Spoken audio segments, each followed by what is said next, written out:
Work energy power topic है collision. तो सबसे पहले जो इसमें हम करने वाले हैं वो करने वाले हैं elastic collision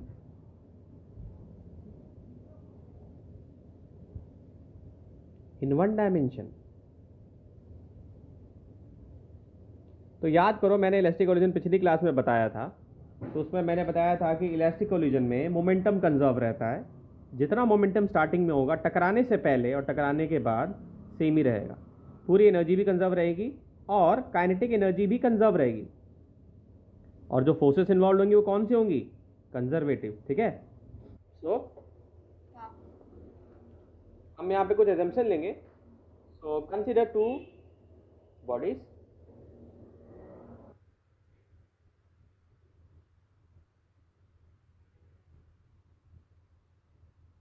perfectly elastic bodies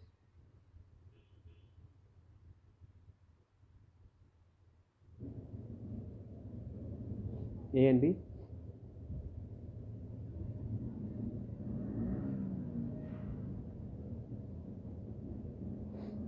M1 and M2 moving along the same straight line.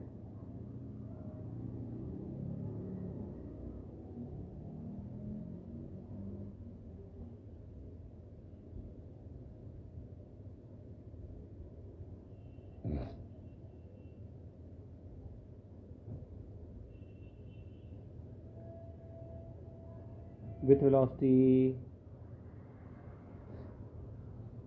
u1 and u2। दो बॉडीज हैं।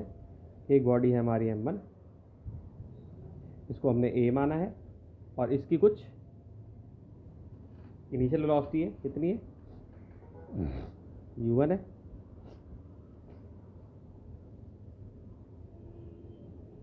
ये है m2।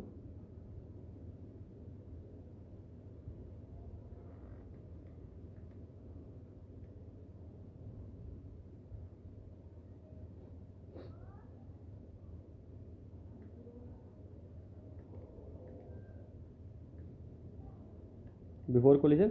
अब मान लो कोलिजन हो गया है।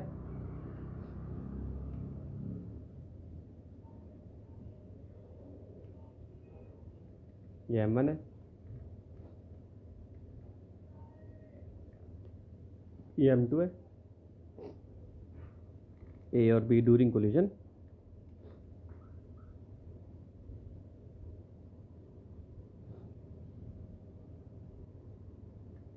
ठीक। और कोलिजन के बाद इनकी फिर से अलग वेलोसिटी हो गई। इसकी जो u1 थी वो v1 हो गई और b वाले की क्या हो गई? तुम्हारी v2 हो गई। ठीक है। अब लीनियर मोमेंटम कंजर्व्ड है भाई। हमने क्या पढ़ा था इलास्टिक कोलिजन में? लीनियर मोमेंटम कंजर्व रहेगा। लगा देते हैं।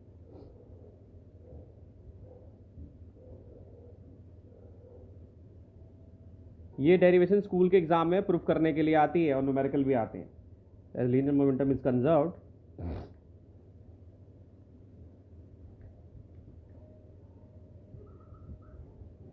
सर तो ऐसे ही वो करना है। पूरा पूरा बिल्कुल ऐसे ही लिखना पड़ेगा आपको। तो ये हो जाएगा m1 u1 प्लस m2, क्यों भाई, m2 u2 m1 v1 plus m2 v2। ये स्पष्ट हो गया?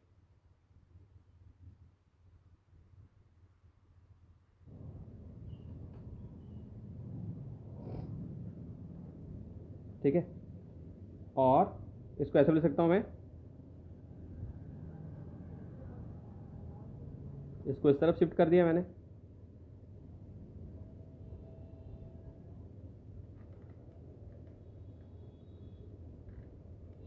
ठीक है। तो ये क्या बन जाएगा?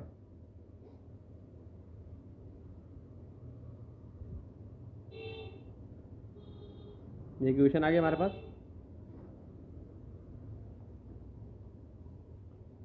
क्लियर है? अब हम इसको क्या ले सकते हैं?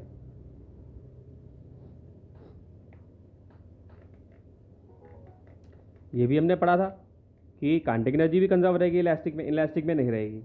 तो since Kinetic energy is also conserved. Ke means kinetic energy.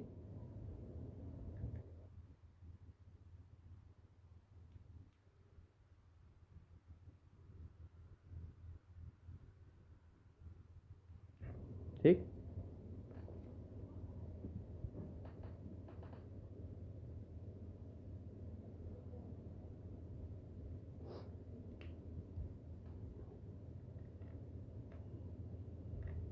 In an elastic collision. इसको आप लोग अपने रजिस्टर पे लिखते जाएं, ताकि एक बार लिखते लिखते भी प्रैक्टिस हो जाएगी। केवल देखने से ही नहीं होता जो है कि बस देख लिया, वीडियो मिल गई, चलो हो गया, काम हो गया हमारा जी। आप जब आप लिखोगे तो आपका माइंड और हैंड कोऑर्डिनेशन बैठेगा, और एक बार ये आपके मन में बैठने लगेंगी चीज़ें कि कैसे हो रहा है सारा कुछ। तो इसलिए लिखना बहुत ज़रूरी है। So kinetic energy is also conserved in an elastic collision. तो क्या हो जाएगा, 1/2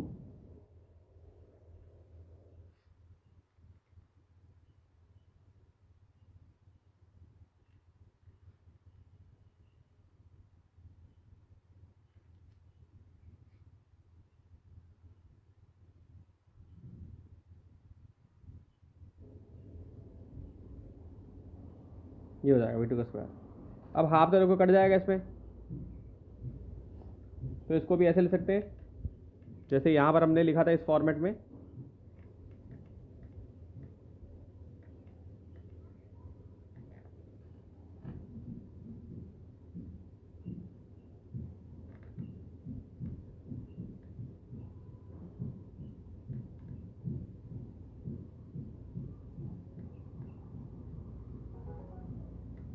क्या हो जाएगा,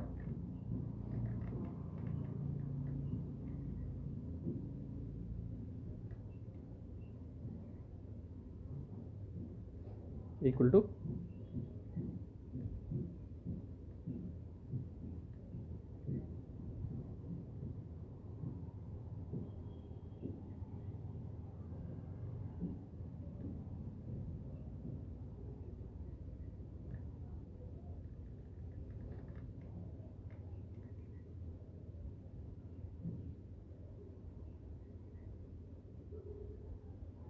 ऐसा लिख सकता हूँ इसको।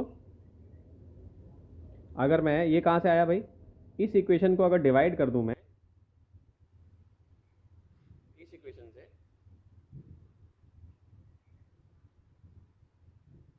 तो क्या आ जाएगा, डायरेक्टली कर दिया था मैंने, दोबारा उसको एक्सप्लेन कर देता हूँ। सो डिवाइडिंग 3/2, ये जो तीसरी इक्वेशन है,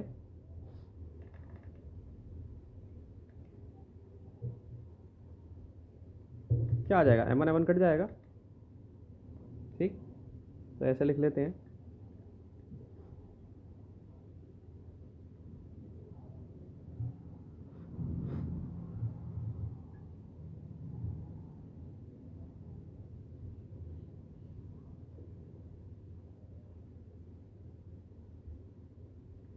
इसको डिवाइड कर दिया इससे, इसको यहाँ ले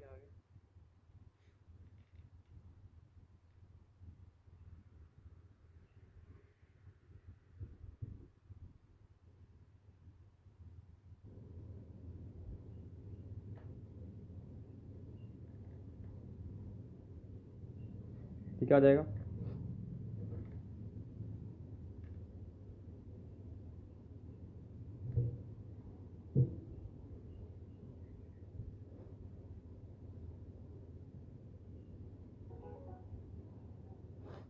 ये V2 प्लस U2 हो जाएगा। अंडरस्टूड। सो U1 माइनस U2 हो जाएगा ये, और क्या आ जाएगा, V2 minus V1।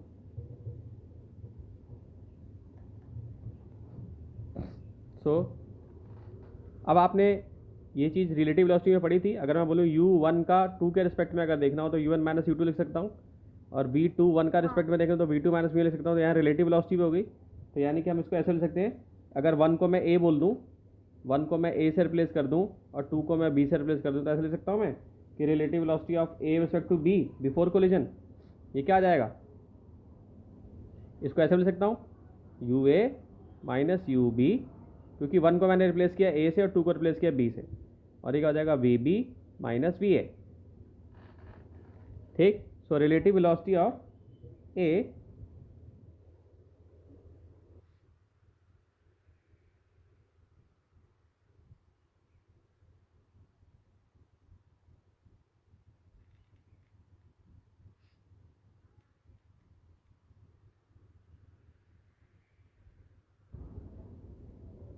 B before collision,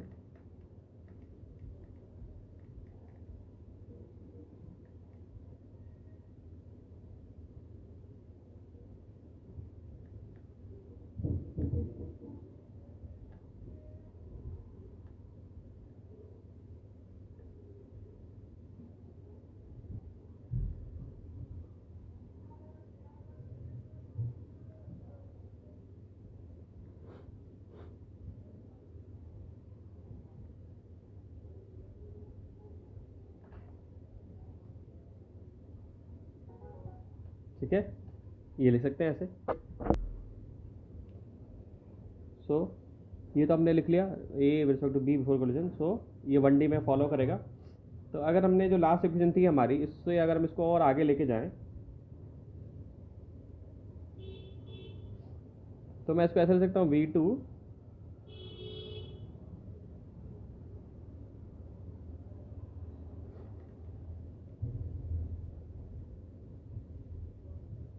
ये V1 हो जाएगा। ठीक है, अब इस V2 को हम पहली इक्वेशन में पुट करेंगे। अगर इफ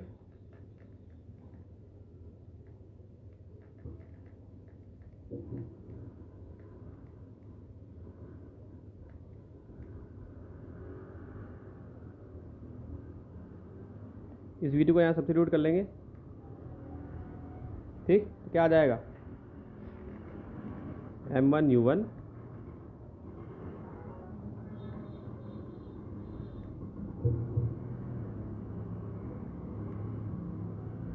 M प्लस M2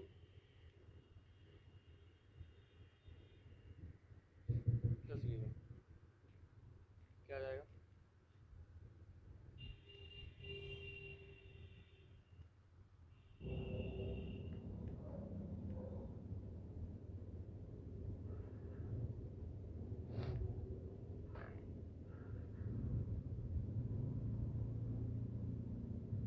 ये हो जाएगा। ठीक है, ये लिख लिया हमने सारा। अब हम इसको ऐसे लिख सकते हैं, इस U1 को इधर अगर ले जाऊँ मैं, तो ये क्या लिख जाएगा, M1U1 माइनस M2U1। ठीक है, और M2U2 को इधर लेके जाऊंगा तो ये क्या हो जाएगा, प्लस M2U2 प्लस M2U2। ठीक है, इधर क्या हो जाएगा, M1 प्लस M2 और यहाँ पे क्या हो जाएगा, P1। अंडरस्टूड। सो यहाँ पे क्या हो जाएगा तुम्हारा,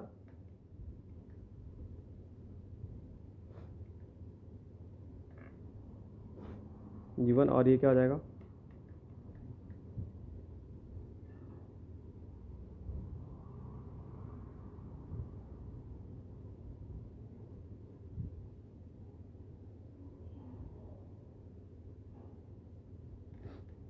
तो अगर केवल V1 की वैल्यू मुझे चाहिए तो मैं इससे डिवाइड कर दूंगा, ये सारा चीज़ नीचे लेके आ जाऊंगा तो क्या हो जाएगा,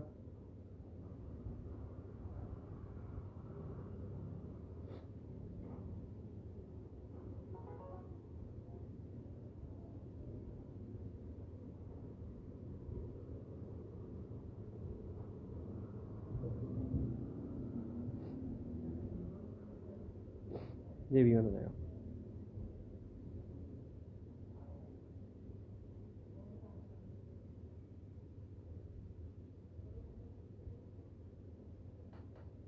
ठीक है, समझ गए। हाँ सर।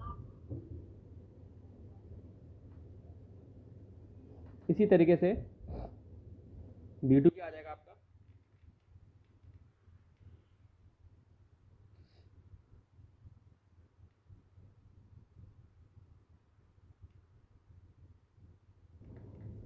ये फाइनल रिलेशन आप लोगों को याद होना चाहिए, न्यूमेरिकल में काम आएगा। तो V2 जो हो जाएगा M2 माइनस M1 हो जाएगा upon plus M2 U2 plus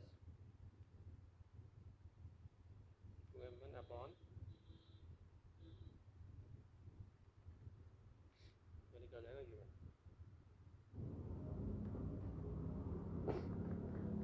ठीक है, लिख लिया आपने, सब लोगों ने लिख लिया होगा। ये सारा तो हमने डिराइव कर लिया।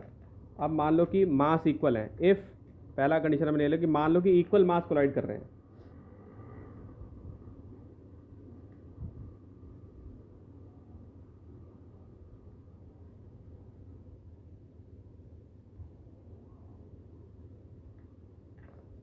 ठीक, तो क्या हो जाएगा v1 की जगह पे, ये इक्वेशन थी ना हमारी v1 की जगह पे, ये इक्वेशन थी ना।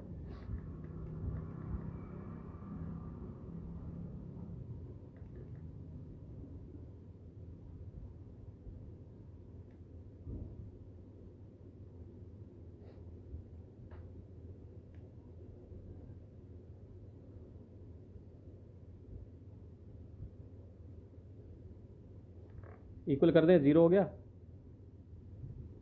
जीरो हो जाएगा ये। इक्वल कर दें तो क्या आ जाएगा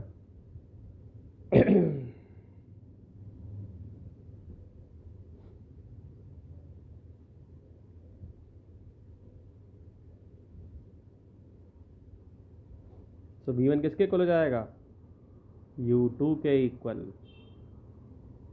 ठीक है, क्लियर है। हाँ सर।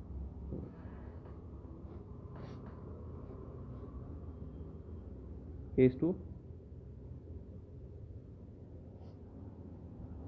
सपोज करो when a body collides against a stationary body of equal mass. So when a body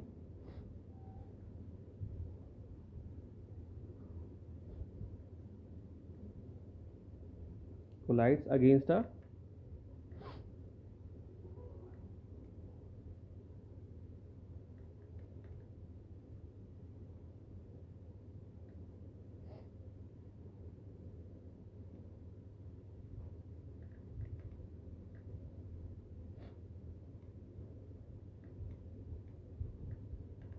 ठीक है, तो यानी कि दूसरा वाला जो था वो रेस्ट पे था।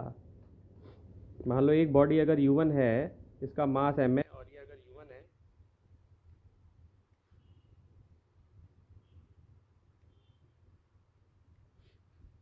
दूसरा वाला बॉडी क्या है, u2 जीरो है। ठीक, और मास हमने यहाँ पर भी क्या माना है, इक्वली मास लिया है, तो m1 equal to m2 equal to m ले लेंगे। तो हमारी इक्वेशन क्या थी, v1 की वैल्यू क्या होगी, v1 और v2 की वैल्यू। तो इसमें जैसे v1 u2 के इक्वल आया, ऐसे ही v1 किसके इक्वल आएगा, v2 किसके इक्वल आएगा, u1 के इक्वल आएगा। यानी जब आप सेकंड इक्वेशन में, मेरा छूट गया था, सेकंड इक्वेशन में भी आप यही चीज़ डालोगे तो आपका सेम इक्वेशन आ जाएगी, v2 u1 के इक्वल आ जाएगा। ठीक है, ये सेकंड इक्वेशन क्लियर है। अब u2 यहाँ पे जीरो है,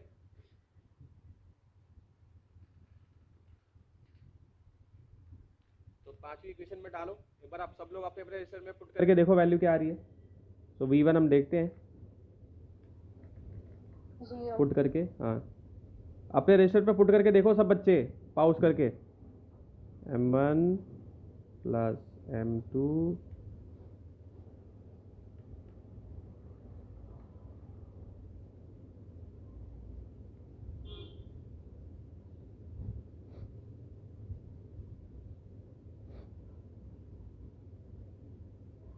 u2।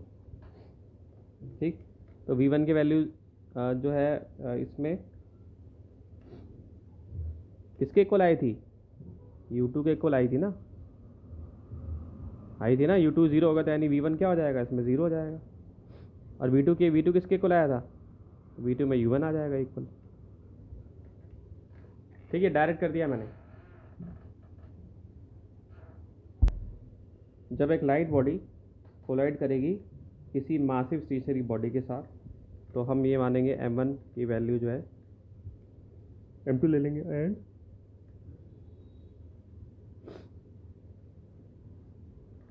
so neglecting m1 in equation 5,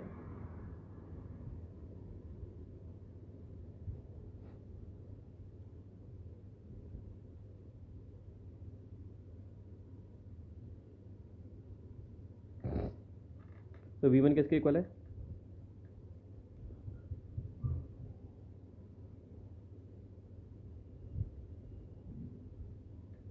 ये आ जाएगा।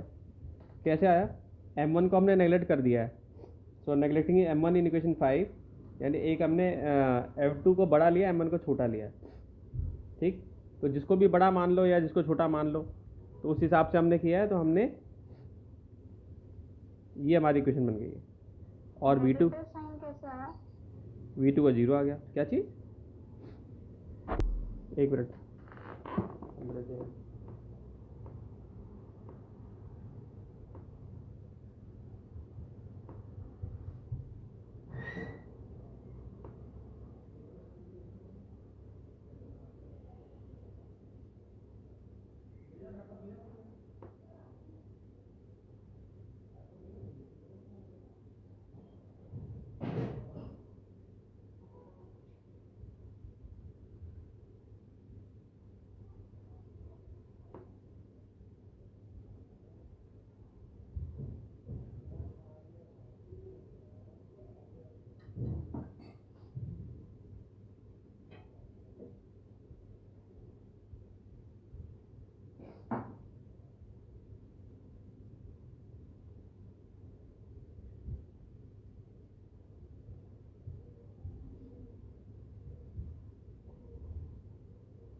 So when a massive body collide,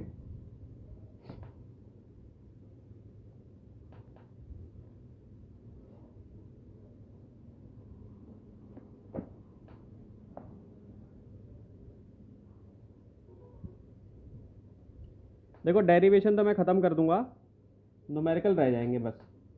stationery body, इसके न्यूमेरिकल थोड़े ट्रिकी होते हैं। तो इस केस में क्या है कि m1 की वैल्यू जो है वो बड़ी है किससे? m2 से। u2 की वैल्यू 0 है। तो अब क्या नेगलेक्ट करना पड़ेगा?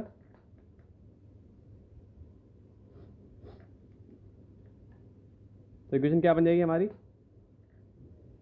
v1 equal to m1 u1, m1 equal to u1 हो जाएगी। अब आते हैं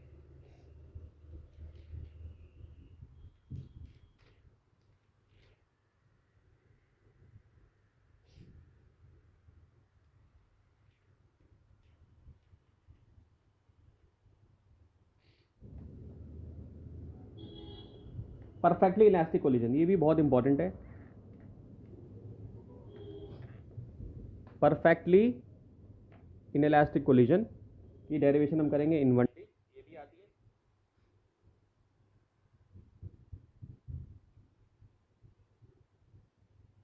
इलास्टिक कोलिजन, और ये था इलास्टिक कोलिजन इन 1D।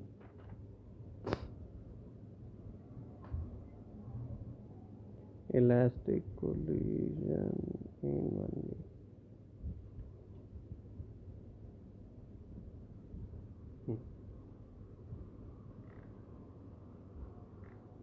तो सबसे पहले तो ये पता होना चाहिए कि परफेक्टली इलास्टिक का मतलब क्या होता है।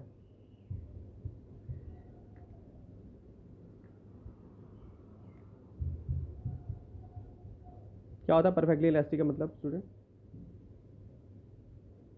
जब दोनों बॉडी टकरा के एक साथ ही जाए, ठीक है, सिंगल बॉडी बन के जाए। फिर से लिखवा देता हूँ, एक बार पहले भी लिखवाया था। करेंगे, ठीक। दो बॉडीज का डायग्राम हम अज्यूम करेंगे। तो डायग्राम हमने अज्यूम कर लिया। ये भाई हमारा m1 है, ये हमारा u1 है, ये हमारा m2 है। ये कितना है? Before collision.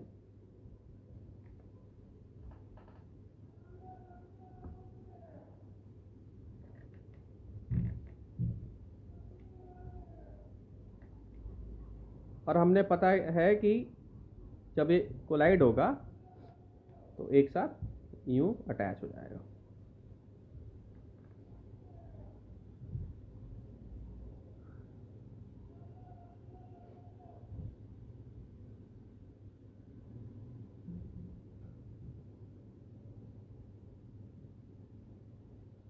After collision. तो हमने पता है ये बात पहले ही कि मोमेंटम कंजर्व रहेगा। ठीक है। तो ये सब मैंने ऐसे नहीं लिखवाया कि considering this m1 u1, m1 तुम्हारा ये होगा, u1 तुम्हारा इनिशियल वेलोसिटी, इसका u2 0 है, ये इसकी फाइनल वेलोसिटी होगी। ठीक है, तो ये रेस्ट पे था।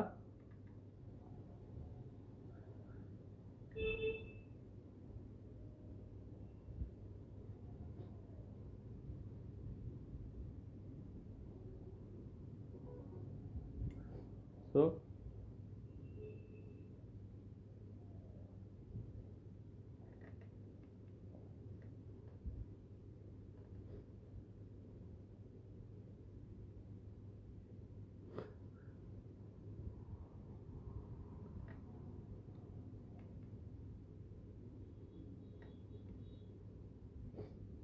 सो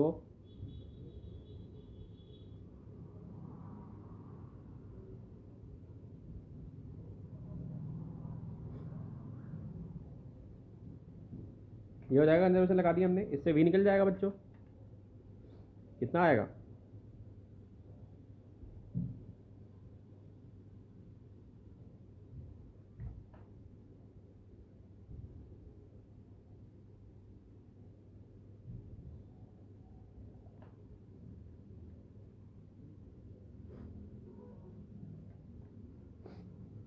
फिर हमने ये भी बताया काइनेटिक एनर्जी का लॉस देखेंगे हम। वैसे तो ये तुम्हारा जो इलास्टिक कोलिजन में काइनेटिक एनर्जी कंजर्व रहता था, इसमें काइनेटिक एनर्जी कंजर्व नहीं रहता है वैसे, इनइलास्टिक है ना, समझे? सो हाँ डेल्टा के निकालेंगे, इसका चेंज इन काइनेटिक एनर्जी निकालेंगे।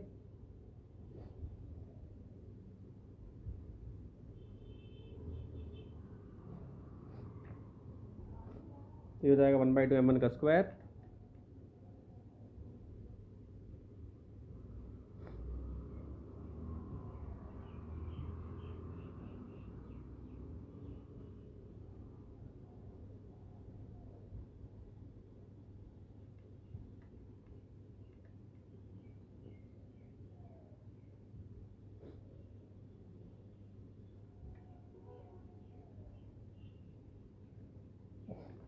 तो क्या आ जाएगा?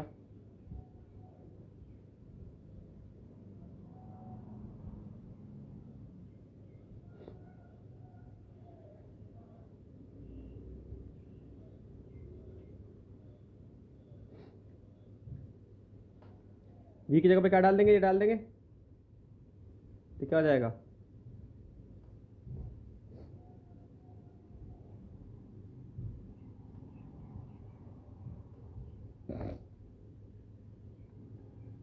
स्क्वायर। ठीक है,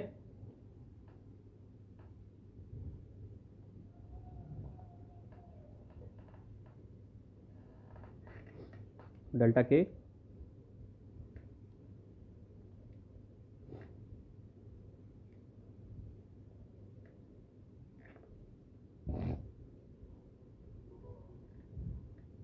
ये हो जाएगा माइनस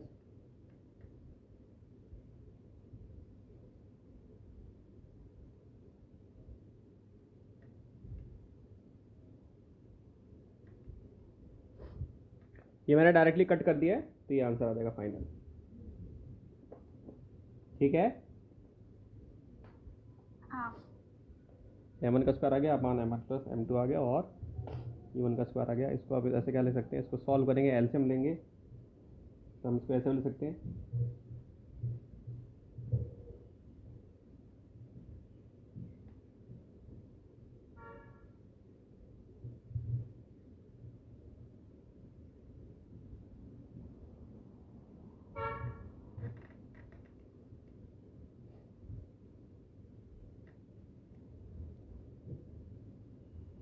वन माइनस,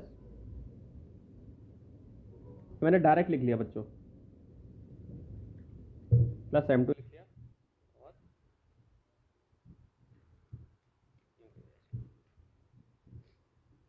तो डेल्टा के कितना निकल के आ गया?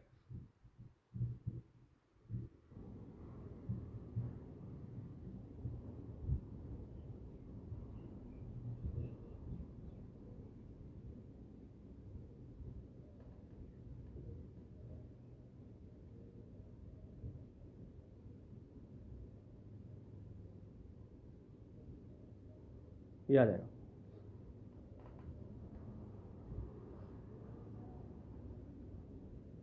तो पॉजिटिव आया है, इसका मतलब है कि जो काइनेटिक एनर्जी लॉस हुई है mainly in the form of heat and sound.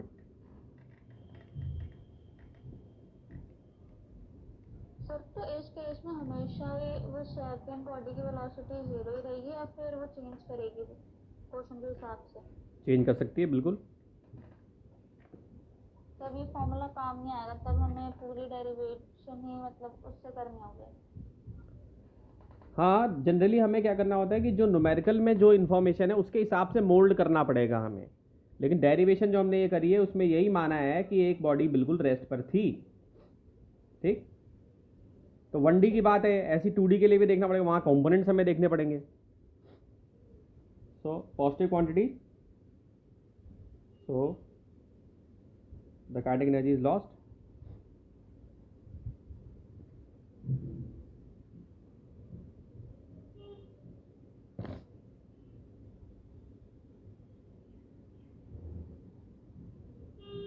mainly in the form of heat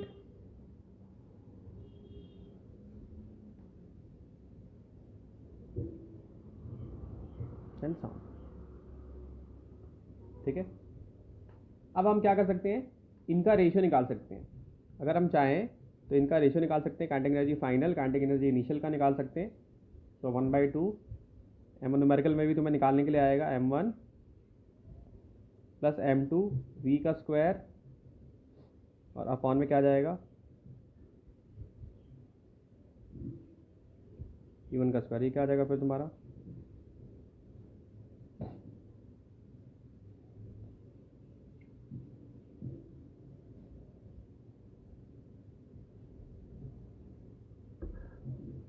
ठीक है।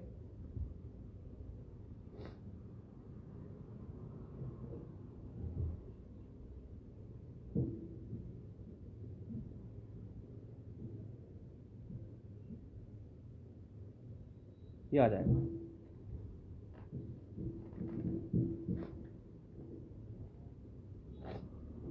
ठीक है, तो ये कितना आ रहा है,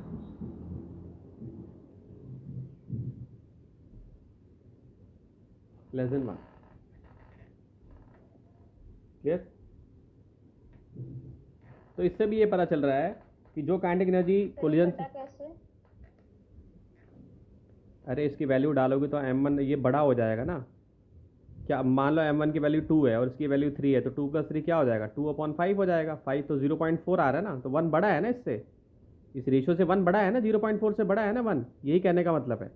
हाँ। ठीक, तो इससे ये पता चल रहा है कि जो कोलिजन के बाद जो काइनेटिक एनर्जी है, ठीक, और जो काइनेटिक एनर्जी कोलिजन से पहले है, ठीक, तो काइनेटिक एनर्जी कोलिजन के बाद लेस हो जा रही है, आफ्टर द कोलिजन जो है वो लेस हो जा रही है, ये इसका मतलब है। So this shows that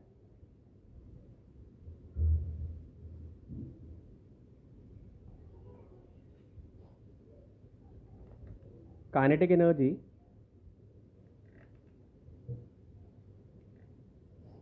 after the collision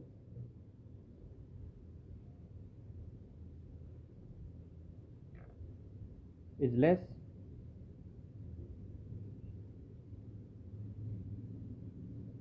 than the kinetic energy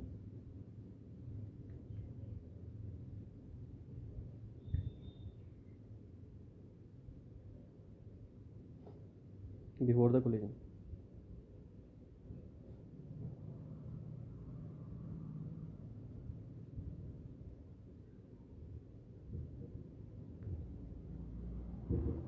clear. हाँ सर। अगर टारगेट मासिव होगा, इसका दूसरा केस क्या होगा, नोट करने वाली जो बात है,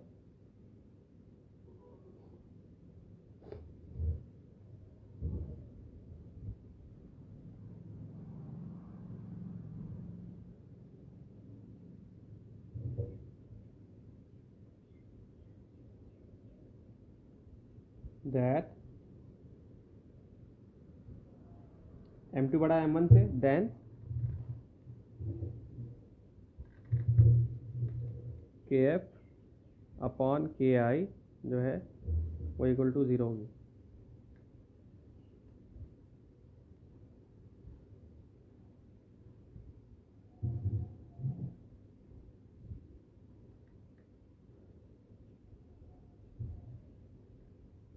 तो एक बहुत चीज़ ध्यान रखने वाली है, बहुत बड़ा सा कंचा है और एक छोटे कंचे ने इसको हिट किया, तो ये जाके क्या करेगा, ये बस चिपक जाएगा इससे। यही इसका मतलब है, सिंपल टर्म्स में अगर मैं समझाऊं तो ये हिला तो पाएगा नहीं, आगे यहाँ से चिपक जाएगा। यानी इसकी सारी काइनेटिक एनर्जी जो है इसमें समा गई, यानी इसकी जो काइनेटिक एनर्जी थी जो मोशन में ये आया, तो इसने सारी काइनेटिक एनर्जी इस पर ट्रांसफर कर दी। सो व्हेन अ लाइट, बहुत अच्छा एग्जांपल है, when a light moving body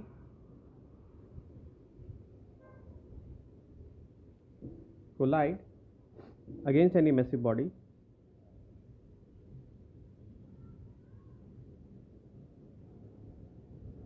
तो न्यूमेरिकल करते वक्त ये ध्यान रखना है, at rest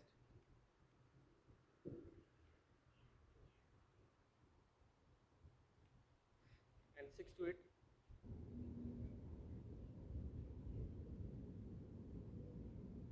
practically all of its kinetic energy is lost.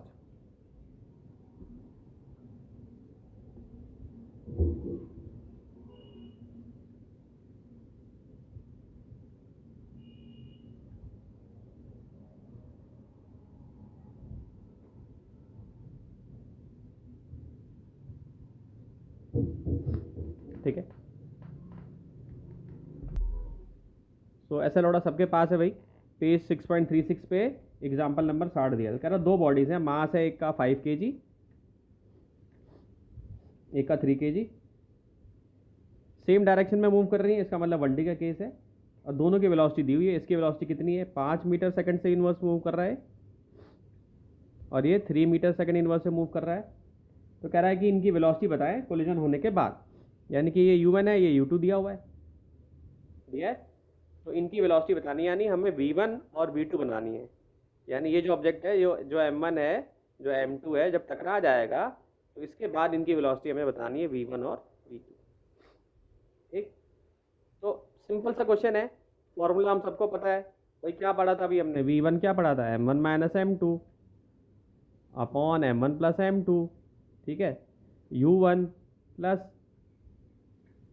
2m2 upon m1 plus m2 और u2, ठीक है।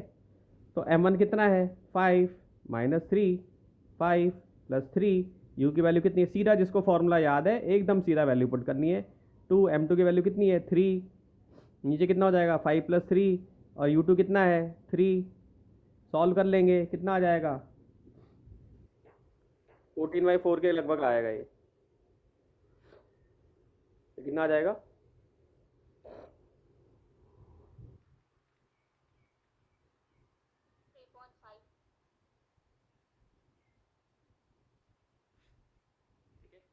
ऐसी v2 का भी फॉर्मूला है, v2 भी निकालो, सबको पता है फॉर्मूला कि v2 का क्या है, फटाफट सब बच्चे अपने अपने रेशो में निकालो।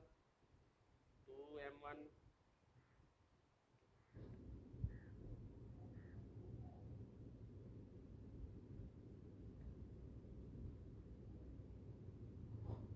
Upon m1 plus m2 dot u1 plus m2 minus m1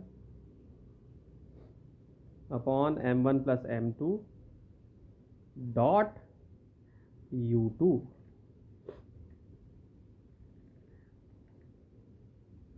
ठीक है, फटाफट वैल्यूज डालो।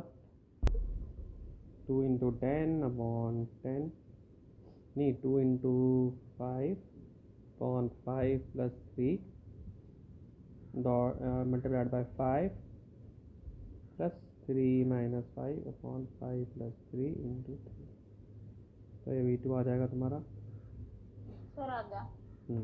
गुड, फिर आ जाएगा 50/8 minus 6/8 equal to 44/5, 5.5 metre second inverse, ये आंसर आ जाएगा।